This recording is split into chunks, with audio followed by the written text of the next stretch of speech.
There is a story told about an old Spanish peasant who for years had heard people talk about equality, but in the village where he lived he never saw any evidence of it.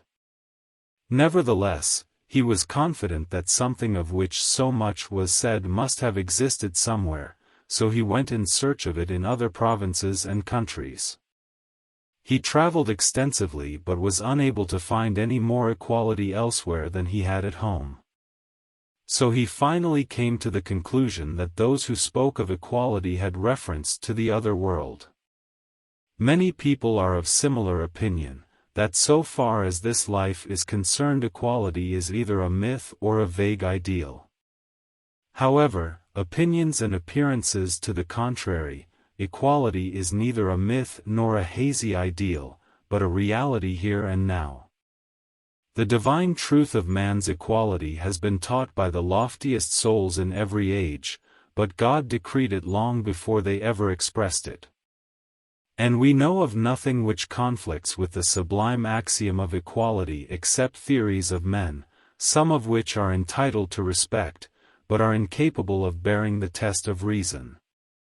You ask, where is there any equality between rich and poor? Illiterate and educated? Fool and philosopher? Mediocre and talented? Servant and master? Subject and king? Saint and sinner?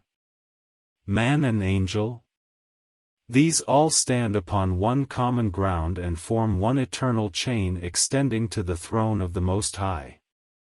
And no one has ever been able to prove, with any authority other than egotism and ignorance, that some links in this chain are unequal or inferior, although in this artificial state of society many labor under this delusion.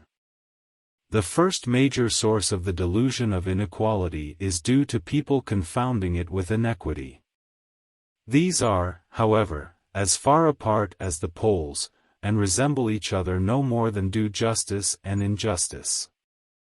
Men have unequal opportunities for earning a livelihood, obtaining life's necessities, acquiring an education, culture and leisure, making provision for their families, illness, unemployment and old age, but inequity does not presuppose inequality, for equality is a law of nature analogous to equilibrium and can neither be disturbed nor destroyed by any act or invention of man, although selfish interests may temporarily conflict and interfere with justice.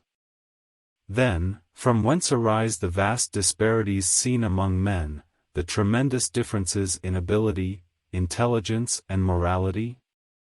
The answer is soul age. Men are on different rungs of life's evolutionary ladder, manifesting diverse degrees of unfoldment, and never on earth or elsewhere will all men be on the same level of mental, moral and spiritual development.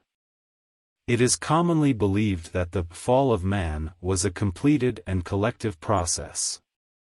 But, instead, souls are continually falling into materiality, imperfection and error, and, through a series of migrations, gradually reach earth and become clothed in the terrestrial bodies they are attracted to. While evolution is now an accepted fact for all thinking people, involution, however, is regarded with considerable incredulity. Yet of necessity there can be no evolution without involution, therefore, souls are involved before they evolve. Nature's author, being no respecter of persons, creates all men equal and unlike, and men's differences date from the time of their involutionary pilgrimage into matter, not from the time of physical birth.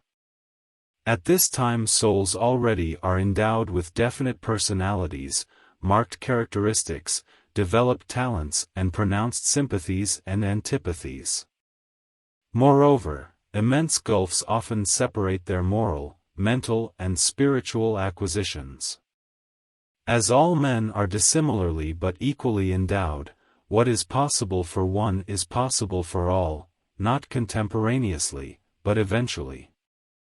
Inasmuch as human nature is constant, no two men will ever be, or can be exactly alike.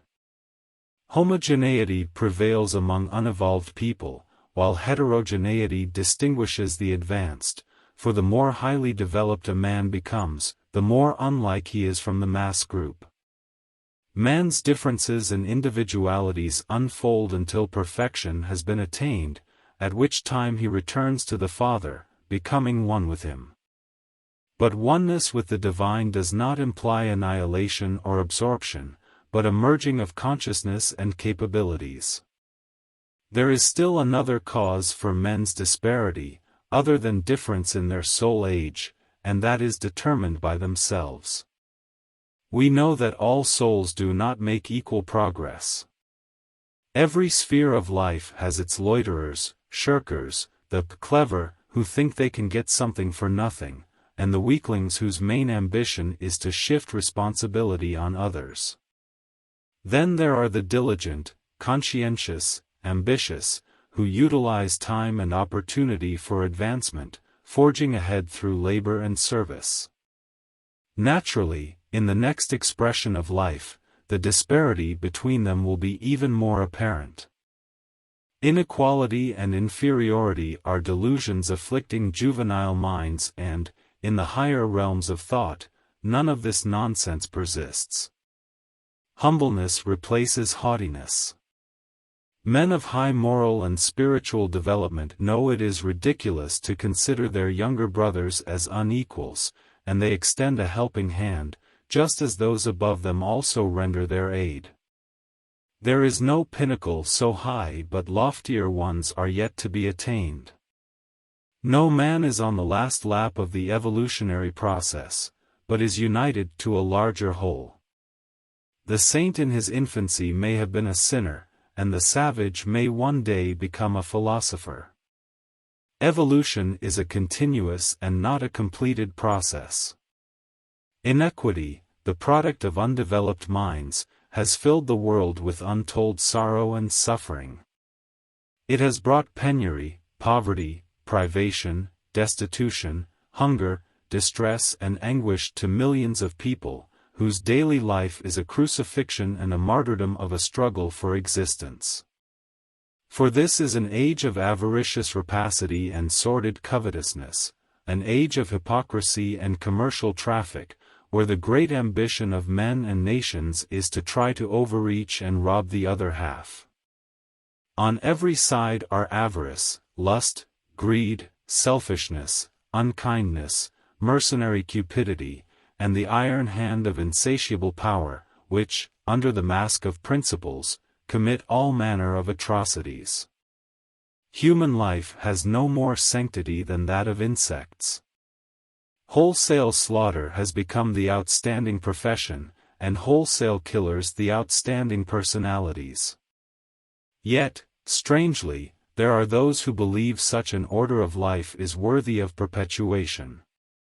Recently, a short-sighted editorialist in his defense of this system opined, "What will happen to the institutions for the poor, if the rich, through excessive and unjust taxation, will no longer be able to contribute to their maintenance?"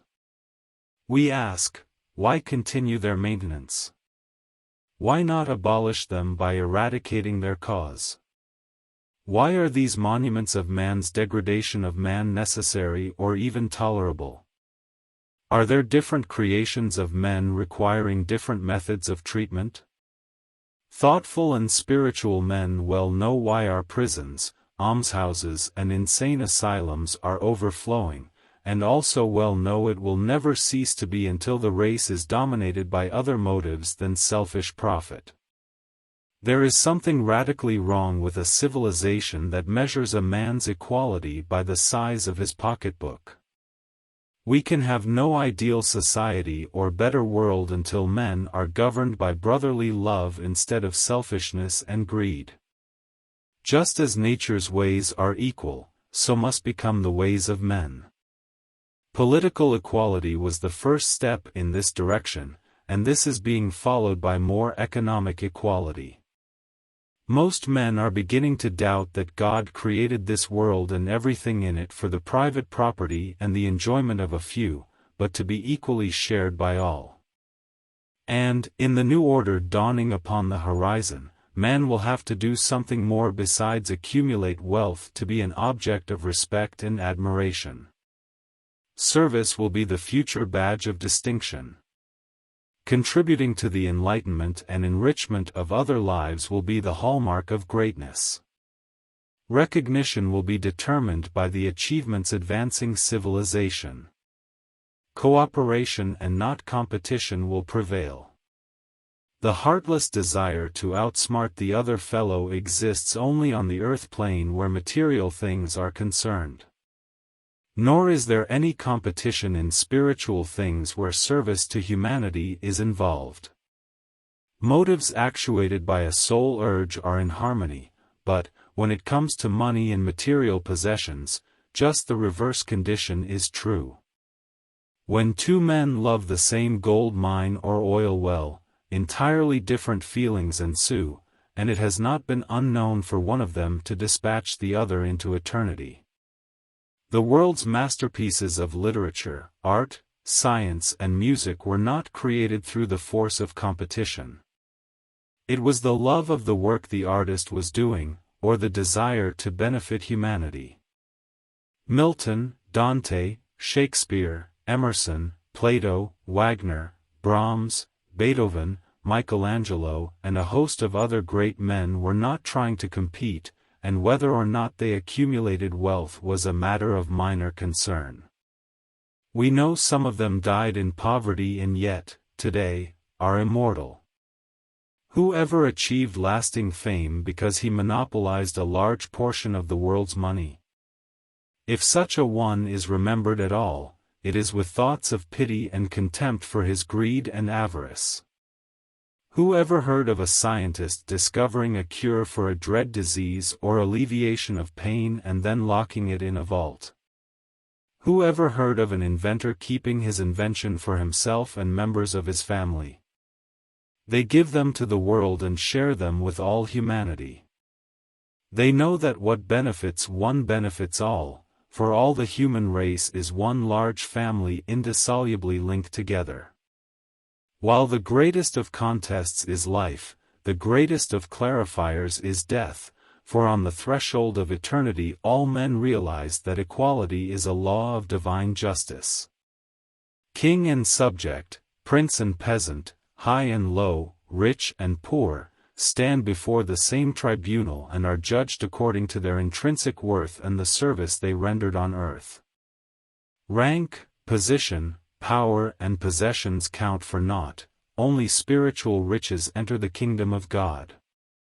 For equality, like all natural laws, is constant, uniform and universal, and cannot be abrogated or suspended during earthly existence. People do not change their character when they change their address.